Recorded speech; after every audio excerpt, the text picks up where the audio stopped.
to Sunday at Mike's. Glad to be here. Glad to be able to talk to you this evening. Boy, what a week we've had. The title of this one is Two Ways, Mike said, uh, slowly and then, I'm sorry, gradually and then quickly. And this is a quote from Hemingway from The Sun Also Rises, which is one of my favorite novels. A little known fact, I was actually an English literature major in college.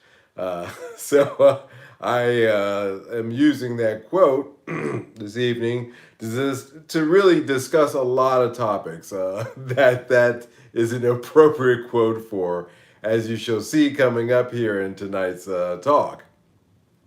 Um, Let's see. First thing, just as a little bit of an update, uh, for 4 years now, I've been waiting on a custom pedal order from a company called Electric Magic. About 2 years ago, I did a video talking about how they had owed me a pedal for about a year and a half or 2 years. You get the chain of that one. And finally, last week, I got a email from the guy that I placed that order with. Hey, Mickey, how you doing? Welcome, welcome, welcome. I got an email from him last week saying, hey, if you still want this, give me your current address and I'll send it. I said, awesome. So he sent that out and notified me that it should be coming soon with the tracking on it. So fingers crossed, it might actually show up after 4 years of placing an order. And I think it's the first, in this case, how long did the order process take? Well, slowly at first and then quickly, finally here at the end. After 4 years of placing this custom order, and it's a lesson that I talk about. I always say don't pay full price up front on these custom orders, whether it's for a pedal or for a guitar or whatever. Hedge your bet a little bit, or at least pay through something like PayPal where you can at least try, although they're getting a little sketchy with some things I'm hearing about.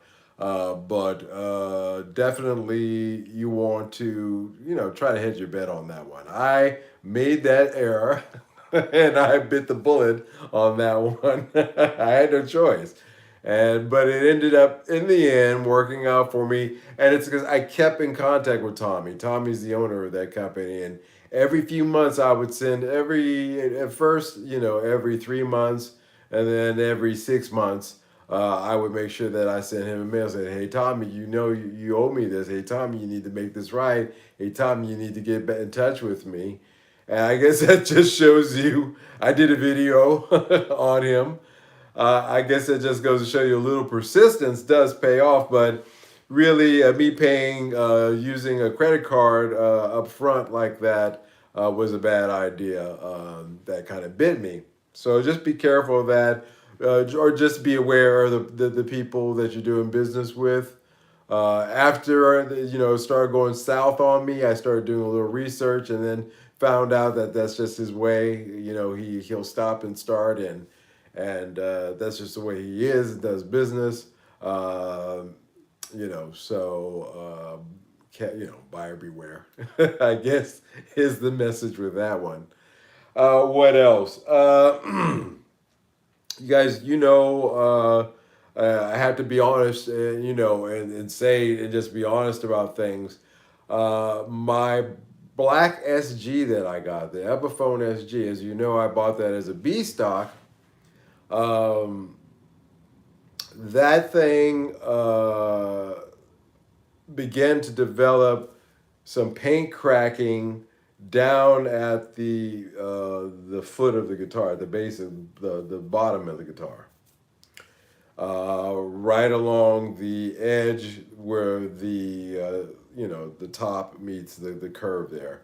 And it started to peel. You could see underneath where you could see bare wood where it was starting to peel up, and it was just a small little tiny section, but you know, it was just to the point where I saw that was going to be a problem. It's a shame because, as you know, it's my plan to keep that guitar. I bought that with some money that I got from doing YouTube videos, and it was very important to me. But seeing those problems, it had to be sent back, and even at a bit of a loss on my part, but it had to go because it really was.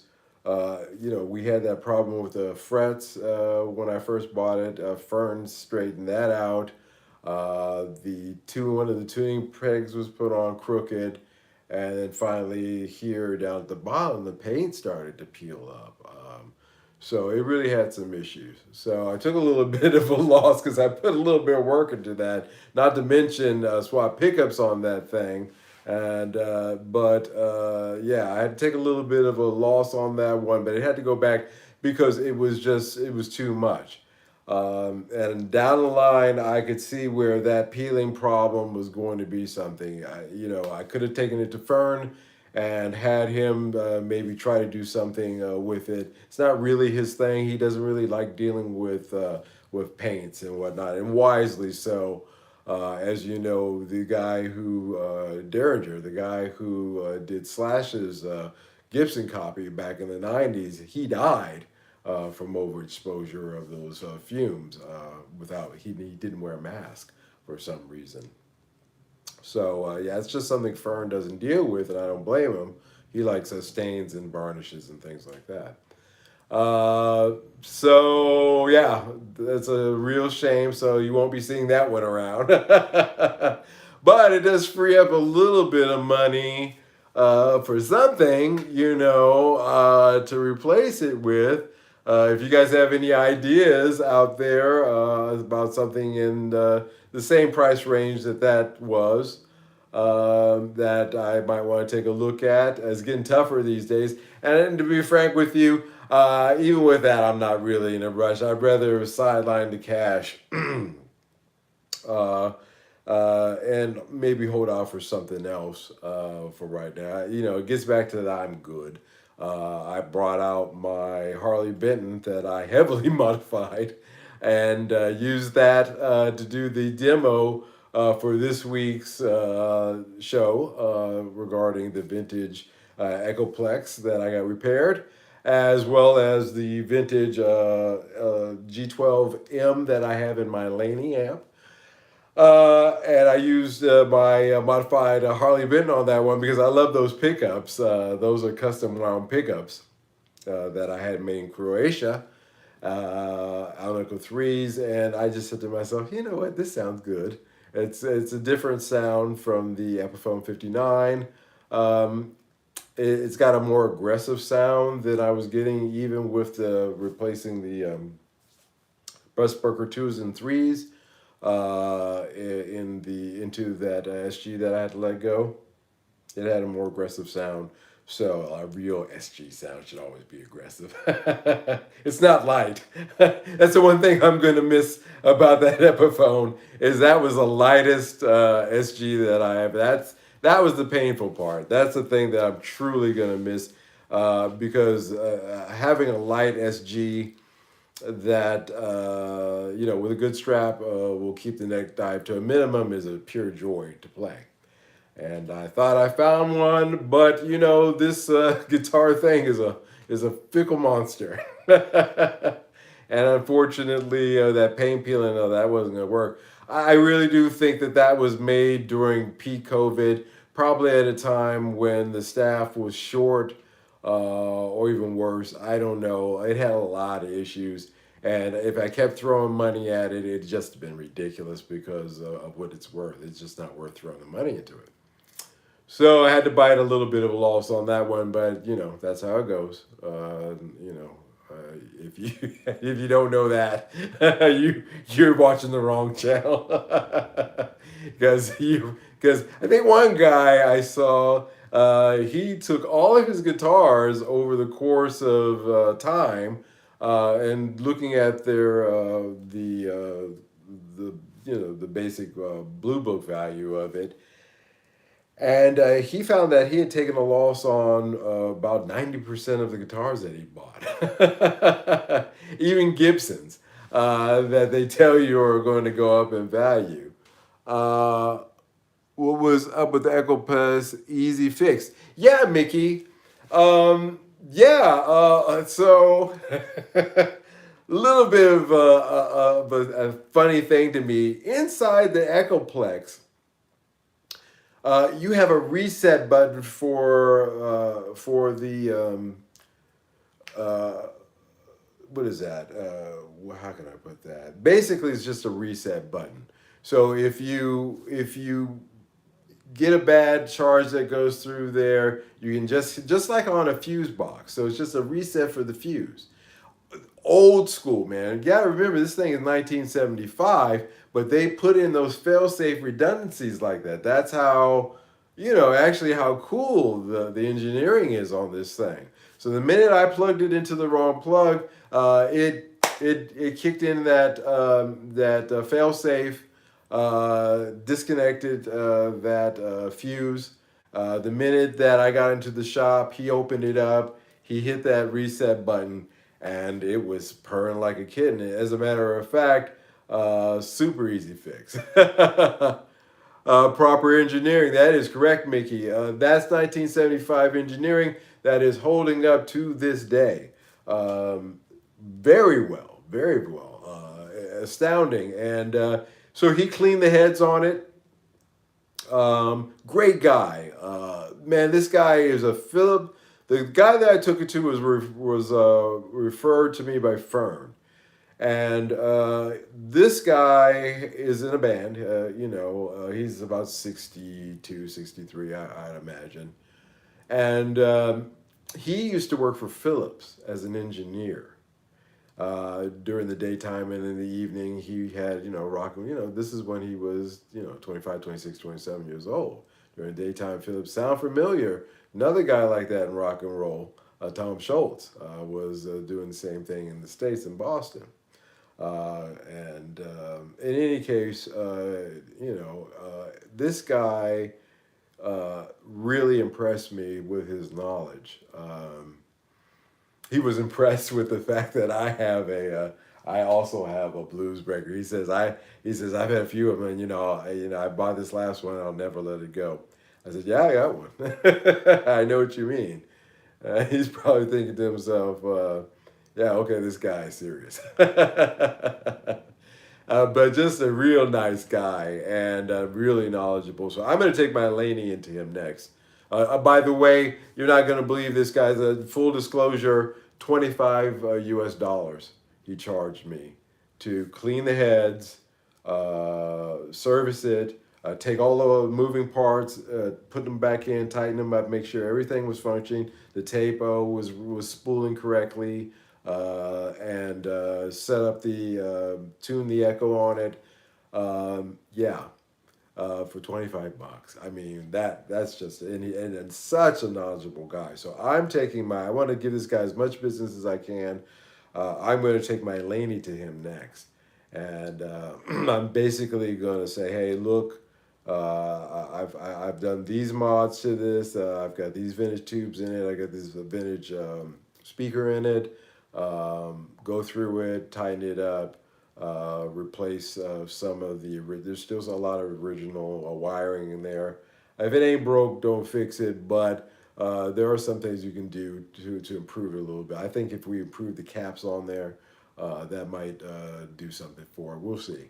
But I'm just going to anyway have him service it at first, make sure that it's working great, because you do want to keep your amp serviced, and just keep rolling with this guy. He's really great, and it's a blessing that Fern was kind enough to recommend him to me. So yeah, there's that. All right, so yeah, so tonight's episode and tonight's title, as I was saying, as an English literature major, is from Hemingway, from The Sun Also Rises. It's my second favorite novel. My first favorite novel was The Unbearable Lightness of Being. But anyway, that quote from Hemingway, it comes to the question of how did you go bankrupt? And two ways, Mike said. The character just happens to be named Mike, so it's coincidence. Two ways, Mike said, slowly at first and then quickly. And last week we talked about how we were seeing the layoffs at Guitar Center, how they had laid off 800 people. And I gave you my thoughts on that. I thought that after having a profitable year, probably one of the most profitable years they've had as a retailer, something in the neighborhood of 2.6 billion, something like that. 2.3 billion dollars, 2.3 to 2.6 billion. They laid off, 10% of their workforce, and this is just the beginning. And now we have news that Fender has laid off 300 employees at their Corona factory, Corona, California, which is where they're from, where they got started. Essentially, the news is that they released the entire afternoon shift. And a little bit of a deep dive on the internet, some are reporting that they were having issues with their quality control. And a lot of the issues that were coming of their quality control was from guitars that were being produced during that afternoon shift. That may or may not be true, but that is one of the reasons that's being put forth as to why it's being released. I don't believe, I mean, okay, that may be possible, but to me, again, it's just a downshifting production. Again, the writing is on the wall, and it's quite evident that the sales are just not going to be there, and that's also including the fact that the raw materials are also getting harder to get and more expensive. So I did a little bit. They also let go some upper management people as well. Apparently, they had plans to bring Gretsch guitars to the States and have them produced in the Corona factory. That apparently has been scrapped. I like the Japanese Gretsch guitars. As you guys know, we went to TC Gaki in one of our older shows. And I got to go through all of those fantastic Japanese Gretsch guitars, and I want a Gretsch guitar. I would like to have a Gretsch or an old Gibson L5 or L4. I would love to have one of those guitars. The Japanese Gretsches are pretty fantastic. So I just don't see the need of doing it in the States when the ones from, the cheaper models are made in China, of course. Those aren't bad either. But the Japanese ones are great. I mean, that's just the way it is. So really not an expenditure that needed to be made. So I can understand why that's been put on the chopping block.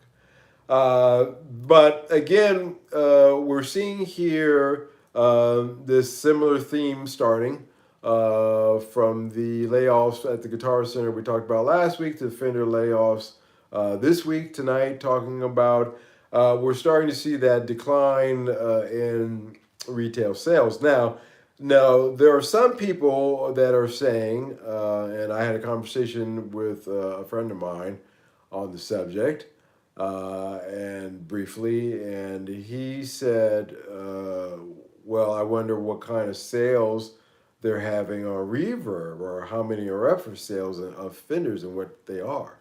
So I did a little research into that. I was like, okay, that's a fair question. And I looked up Telecasters, and from what I got when I punched it into Reverb, I came up with 2,683 Fender Telecasters for sale. And these, you would think that the majority of these would be the cheaper Squires and Mexican made tellies of that ilk. The $1,000 and $500 to $1,200 ones. Fenders are sell more Squires than actual Fenders. Yeah, but dig this, Mickey. So no, I poured through those listings, those 2,600 listings. The majority of them for sale were custom shop models. The majority of them, and we're talking about 25 on the low side, and that's the low side, going up to 5-6 grand. These were all custom. So the majority of mine, when I looked it up, you're free to look it up. Your mileage may vary, but when I looked up Fender Telecasters for sale and cast a wide net, not just here in Europe, but also United States and other places, just the whole shooting match. There was a lot of custom shops up for sale. Now we're being told that the sales for the lower models are not so great, but the sales for the custom shops are the ones that are doing well. However, as was just pointed out by Mickey, they sell more Squires than they do actual Fenders. So we're gonna have to bring out our "What's up with that" one to the hat tonight. Everybody, put on your "What's up with that" hat, because that doesn't jive with what we're seeing there. And uh, I'm just curious, how many cats out there really are on the market? I guess a lot, I suppose, for, that's what is simple Squires low end models are inventory. Uh, and in, yeah. Hey, Noodle, I'm glad you're here. Uh, yeah, we're looking at these custom shop models and it looks at the cost of sales. Yeah. We're looking at these custom shop models, and we had to say to ourselves, okay, what X percentage of the guitar buying public after the sales increase of 400% of 2021, a little trailing a little bit into 2022, but mostly during 2021, are going to be in the market to purchase, continue to purchase those. And with the amount that you see for sale, and we're just talking about Telecasters, I looked up Stratocasters and the number's higher. And the majority, again, I'm talking about not the lower end of models, I'm talking about the custom shop models. I just wonder again, whereas once you get to the afternoon shift, the employee says, yeah, directly into, yeah, exactly. And my understanding is that they added that afternoon shift to deal with the peaks that they were having in demand last year. So it wasn't something that was prior. It's kind of transitory from that period. It's really worth it buying a guitar new and the quality used ones are well. Yeah, that's my point. So I'm a buyer of, okay, I say to myself, I've got $4,500 to spend on a Fender Strat or Tele or Jazzmaster, whatever tickles your fancy, custom shop, and I go on to Reverb or and say, well, you know, that's exactly what Maystar is not selling. Is if yeah, is affecting this. So just this point though, however, I'm going to look at the used market because I'm looking to save money. And but how much are we seeing in sales in that used market? When you look at the graphs, actually the values even in the used market on those are starting to go down. You know how sometimes you'll see the peak on a certain item and it'll dip down. It may come back up on the Reverb when you look at how this is the price tracking. And the price tracking is a downward trend right now. So yeah, I'm not saying I have an answer. As a matter of fact, Newland brought up some good points there. Mickey's got some fantastic points regarding this. So from Fender's perspective, it's a simple P&L. Yeah, I agree. We saw this in the '70s with Gibson. We've seen these cost cutting measures, and things that they have to do, and I don't begrudge them that at all. But what I'm saying is that the the gravy train has fallen off the track, and so we're going to see all of this. Hey, Anthony, greetings. We're going to see this gravy train continue again. How did you go bankrupt? Well, slowly at first, and then quickly. Same thing with these inflationary issues that are hitting into these makers and how they're going to have to start cutting things. And this is just the beginning. Let's move on to Dean. The Dean CEO, Evan Rubinson, was removed from the board after allegedly $420,000 came up missing from the original business's foundation, not from Dean, and what is that? Something music that they're under, but just the original business, which was started by his dad back in the '70s, had a chain of music stores, and then he was able to make some purchases and acquisitions of a lot of great things, and he set up a trust with the original music business as the name of the trust, with his wife in charge of that trust, and that's what she's accusing the no longer CEO Evan Rubinson of doing, of allegedly embezzling from that trust fund that was based off the original business.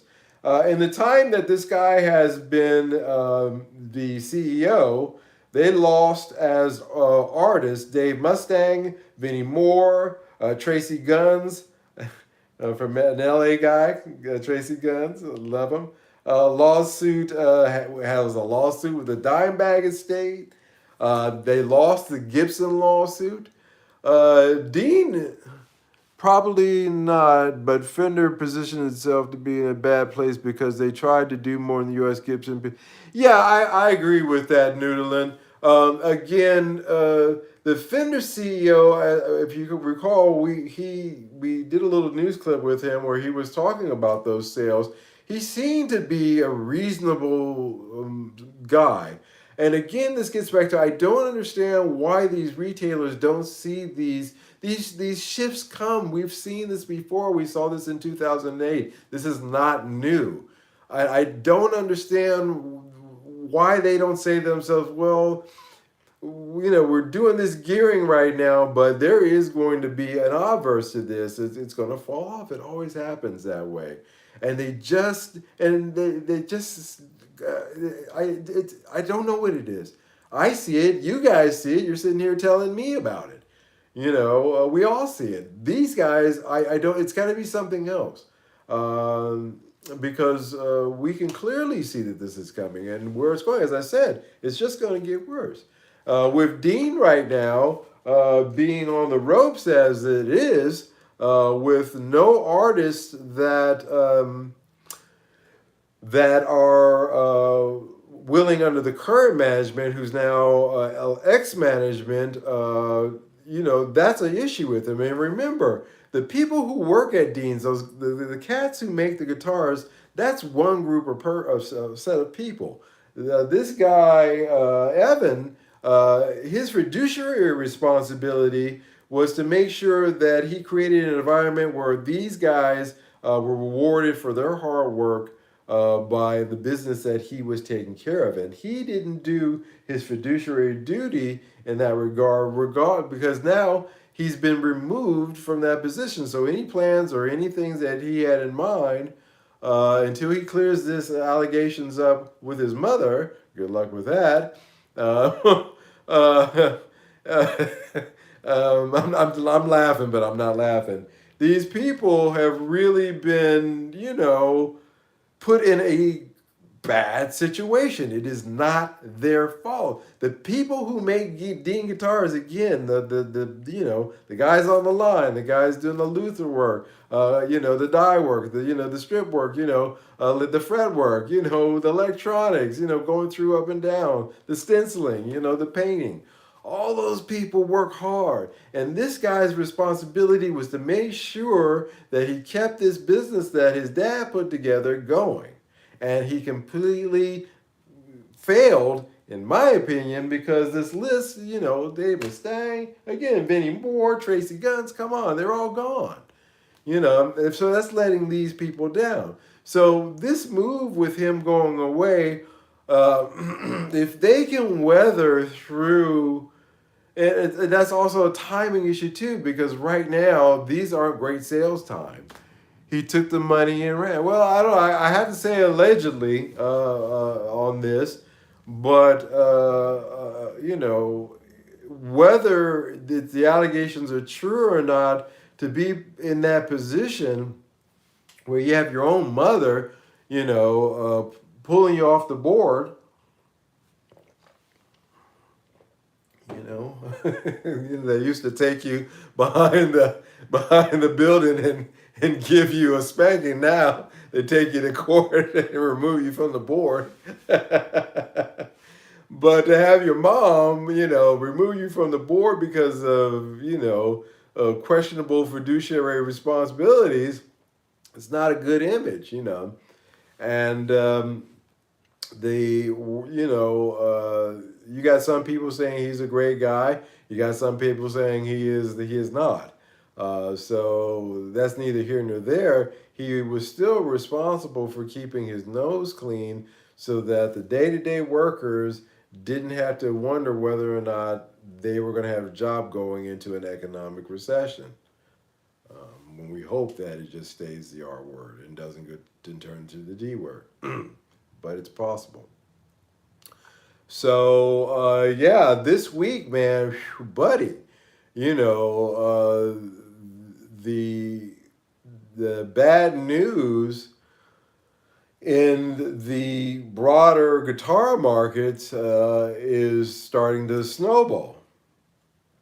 And that really gets back into my thoughts on why it's really important to keep a wider eye on what's going on, but at the same time, you're responsible for, what you think you can do and what you can't do.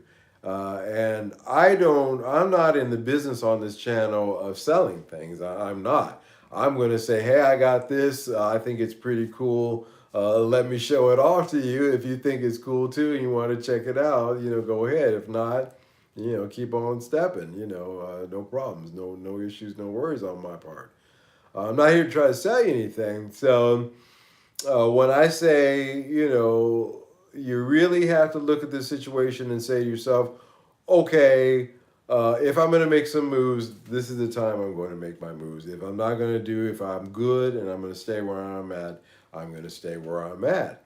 And it really is just, it's just a way of me saying to you guys, look at these things.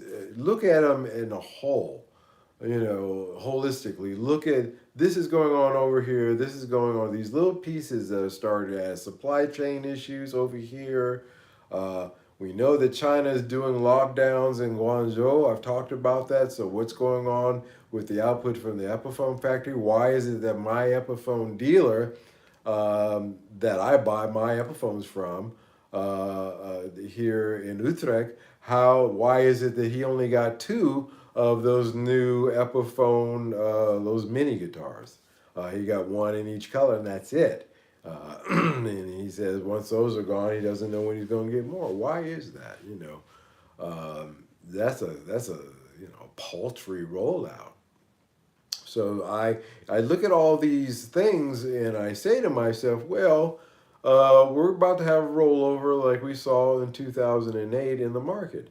Now, what we did see as a result of that is that you had a lot of stuff go onto the secondary used markets. If you had cash waiting on sidelongs and there was something that you wanted to get, it was a good time to do it.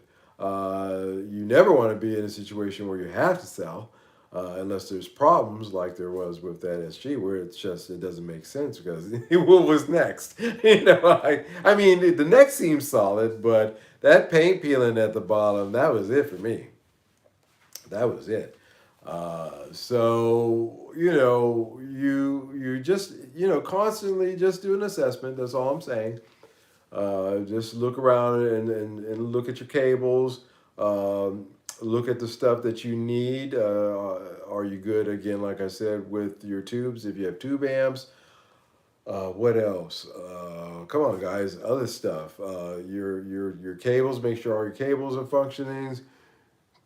Could be some good used deal coming out. That's what I'm saying. So look at your stuff and the things that you need to replace and look to replacing those.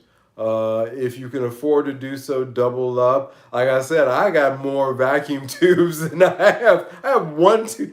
Well, this amp, this is a tube amp, but it only takes one tube. and my Laney, it takes what, four, three, four. That's it. And I've got boxes of tubes. I've got more tubes than I've got amps, so I'm good in the tube. I'm actually borderline hoarding. But it's over the years. It's just happened that way, and I had kind enough people were sending them to me through this channel, which I appreciate. Yeah, just look at your stuff, and double up on the stuff that you think, say to yourself, what if everything just went south? Just ordered some spare tubes from the Ukraine. Amazingly, yeah. Yeah, I think that supply chain is opening up. Just get what you need now because, we are living in an environment that is very, static, man. I'm not even going to say that's not even the correct word. We're living in a situation that is it's not stable, and not I'm not trying to be scaremonger, and that's not what I'm saying. I'm just saying that we saw how things can quickly change, and we just don't know.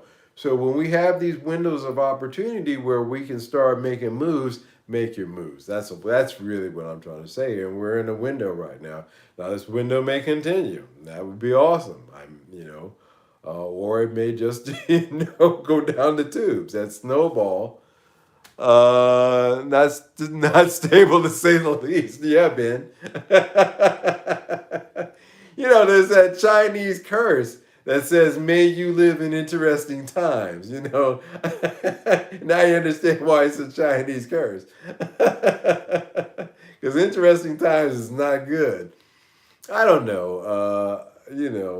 You gotta laugh about it. You gotta just keep it sensitive. You gotta keep a smile on your face. Because the minute you start getting down, and the minute you start getting all long in the face and in the mind and the soul and the spirit, then they got you. So best thing to do is just keep a sense of humor, but do keep an eye on your stock. What I'm saying, because I look at my stuff and I say, okay, these are all good. These are all serviced. Take my Laney in. I'm gonna get that service. And just look at your stuff. I look at the stuff I got down here. Everything. What do I need? I actually need a proper hard case for that Harley Benton SG double cut custom, DC custom. I just have a soft case for it right now. People just want to live their lives, be left alone, play guitars. Yeah, man, that's really what people really want to do. But unfortunately, there are cycles to things. Economic cycles are pretty predictable. But when you have the supply chain issues and China having a zero COVID policy that is impacting a lot of semiconductor chip issues, point PCB boards. when you get into the minutia of things like that, you could think about, where that's a problem with TVs and, cell phones and, just go down the list. Pedals, you could just go down the list. But, the good thing is that demand is falling off as well. And so stagflation they talk about. But anyway, with us, the best thing to do is just take a stock of what you have and fill in those holes, and make sure that you're good. And then, save your money because, as was pointed out, yeah, there's going to be a lot of fire sales coming up. And, that's when you can actually pick up some interesting things. Be fair when you buy something. Don't try to heckle somebody down. Don't kick a man when he's already down. But yeah, there's going to be a lot of opportunities to get some things that you might want to get. I know for a fact when you have 26, what was that, 2680 some odd Fender Telecasters, and they're all custom shops and they're all up for sale at once. I don't know if there's 2,683 dudes out there who will want to make that purchase. I don't know. I don't think so. I think, if anything, for my some my what I would call somewhat wealthy friends, they tighten up. I follow them. If the rich people are tightened up, bet you, by golly, wow, Mike's going to be tightening up. And that's what I'm seeing with some of my clients. The orders are starting to they're taking less orders and things of that nature. And that's on the import side. So I see these things and find it interesting and just thought that I would talk about it with you guys tonight. Yeah, dig that. I had to let that SG go. I'm just sitting here thinking, I felt bad. I had to return it, at a loss. And it's way out of its return window, but in any case, we'll see what they'll make a decision on it. But yeah, I had to go. And it's a shame, but again, I feel kind of lighter too because again, I looked at what I had and I said, well, you know what? I'm not really missing anything. The Harley Benton the was purchased and put together, just because I said, hey, I want to have a double cut. And this one seems like it may be a good modding platform. And it turned out to be excellent. I love that guitar. As you saw, I used it for my vintage Echoplex demo video I put up earlier today. And so I'm down a guitar now. I'm down to two electric guitars I have right now. And I couldn't be more happier. I'm closer to where I need to be because you really only need one. But two I consider to be fair enough. So that'll change. That always changes. One of these days you may see me creeping up to two or three more, but not right now. And I do foresee that coming here in the future, there will be opportunities to buy things if you are quick and you have cash. I'm trying to get down. I have way too many electrics. Hey, Mickey, um, it's not a bad thing, if you use them, but I'm good, yeah. Yeah, it's not a bad thing if you're using them, even when I was playing with my band in Japan, I really saw it would be nice if I had, two guitars in case something happened to one. I could, reach on stage and get another one or two or three. And then, of course, the acoustic set, same thing. Backup would be nice. I saw as a live musician how that would be cool to have the need for that, actually, to be frank. Um, and if you really want to get like Joe Bonamassa, have a different vintage guitar depending upon the song you're playing. Because have you seen his rig that he travels with? It's like holy moly, it's $3 million worth of guitars, vintage guitars, just in that rig he's got. But as a home, as a studio owner, I'd also see the need to have multiple guitars as well. Because if you have clients that come in, somebody's going to want to have a Strat, and if you got a Strat, uh, I'm a cheap version of Bonamassa. We all are. Believe me, we all are. Doggone that Joe. You gotta love him though, man. The guy's got a heart of gold. Just nice man, and just you gotta shake your head at his fortune, his good fortune. Excellent chops and a hell of a collection. But if you're a studio owner, yeah, you're gonna want to have a Strat. If you're gonna have Strat, you're gonna want to have a couple of them. Tellys, you're gonna have to have. You're gonna have to have a Les Paul. Just like you're going to have different drum heads and things of that nature. So, studio owner's responsibility in terms of owning instruments is a different thing too.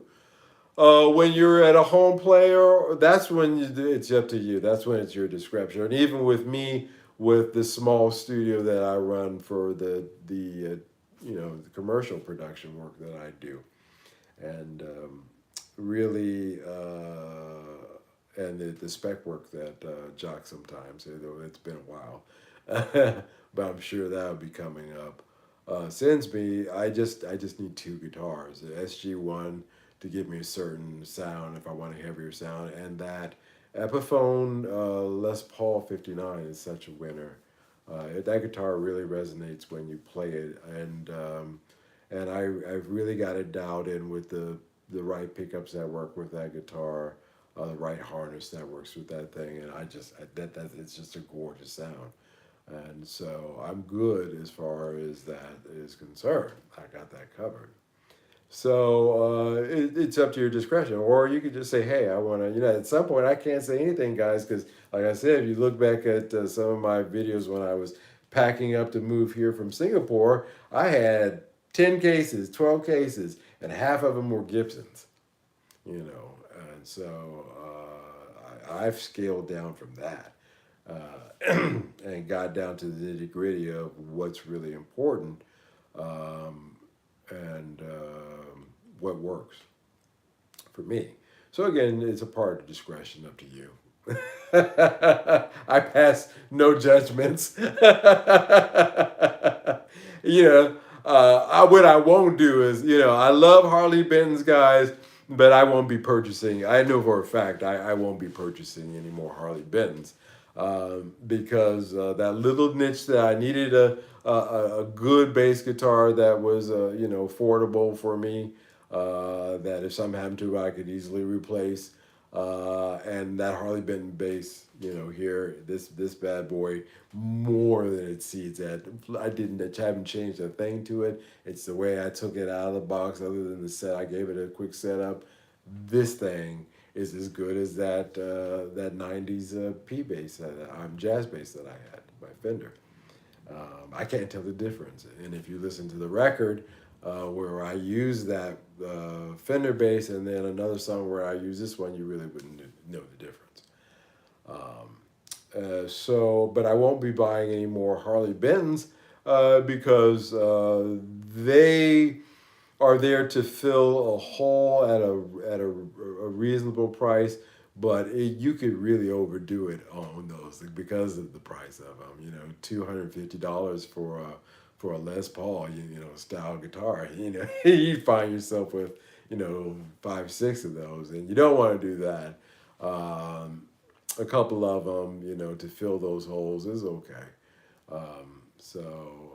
This bass and my double cut custom, that'll do it. Oh, and I've got the single P90 as well. But yeah, I won't be. Yeah, oh, I don't count the P90 is really not mine. But until they can get to its rightful owner, we'll just have it out there. I'm working on that. Who I bought it for. But in any case, yeah, man, just keep that in mind. No criticisms of that. Um, you can have as few or as many you like. I had a Harley Benton. It was a scratch I wanted. Yeah, Harley Benton's is for scratching those itches, and Epiphones used to be that way. But I told you that a year or so ago, or 2 years ago, or a year or so ago, that I felt that you're going to start seeing the dawn of the 1,000 plus Epiphone, and here we are.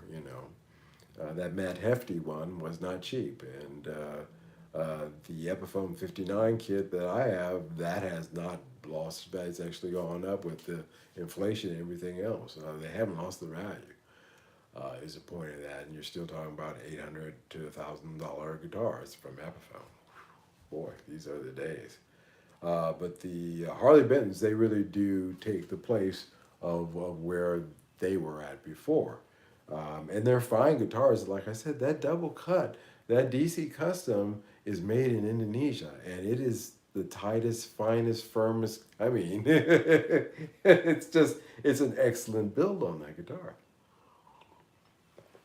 Other than saying Harley Benton on the top of it, I couldn't be, I don't have a problem with that. And I don't have that kind of snobbery, but I wouldn't be buying a bunch of them. All right, guys, I think we have had enough of a conversation tonight. I really want to thank each and every one of you for showing up this evening, whether you're watching it right now, here live, or later on the replay. I appreciate it. You guys are just really the best group of people. Mickey, Ben, Noodle, and you guys, all you guys. You know, yeah, thanks. You guys are fantastic. You make it worth the price of admission. Sitting here every Sunday night and talking about these things and the things that I learned from you too. Uh, yeah, guys. I like to hear your input. I appreciate your input. Uh, you know, I like cool stuff. That video that I did this week with the Laney and the Echoplex, that was fun. I really enjoyed just sitting there and playing through that Echoplex and being able to just rip it up. I still had it at, the Laney has a built-in attenuator, a 15 or 1 watt. Most everybody plays it through the 1 watt, and you still get a good sound. I would rip that open and just play. It was a lot of fun, and the joy of hearing how those vintage components interact with each other is where you say, oh, you have that moment in your head where you're like, oh, okay, I get it. I see why. You can go through the list of cats who had the Echoplex and had vintage greenbacks, and they were using that combination. Everybody from Eddie Van Halen down through God, Mike Battle, bunch of cats. But I can't even think of right now. So a lot of fun doing that one this week. I that's a fun one. And even the filming came out right. My camera. After all these years, I finally figured out how to get a good high definition shot out of that thing. So even the camera work was good. I've got a new Rode microphone that I'm using. I'm still experimenting with that. It seemed a little boomy, but I'm working on that. So yeah, it was a good one. So if you haven't seen it yet, take a look at that video this week. Vintage Echoplex plus a vintage greenback. and just check it out. It's fun. I was having fun with that one, and I like to continue to do stuff like that. All right, guys. It is now almost midnight, getting close to midnight for me. So before I turn into a pumpkin, I will say good night. I want to thank each and every one of you guys for sticking around for the live show. Good evening to each and every one of you guys. Stay safe this week, please. Keep safe this week so that we can get back together next week and do it all over again. I can't wait. All right, guys. Maybe this week the show will be about this 4-year pedal finally coming through. We'll do a review of it. Again, if I don't love this pedal, it's got too much bad vibes on it. If this thing better be better than sliced bread, or it's going on my reverb page for sure. So we'll see. Maybe that'll be the show this week. But in any case, you guys take care, and I will see you soon. God bless. Bye-bye.